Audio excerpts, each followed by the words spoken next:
Good morning mga karels. Ang lakas ng ulan dito sa amin sa Balsa. Sakto naman na palabas na ako kasi papasok. Kaya ang gagawin ko muna, papipilahin ko muna.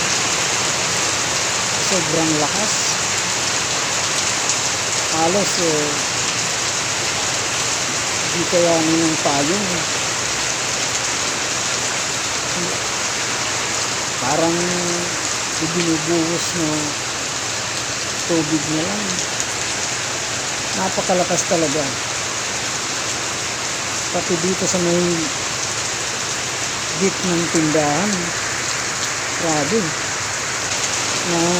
nanulo na. Ang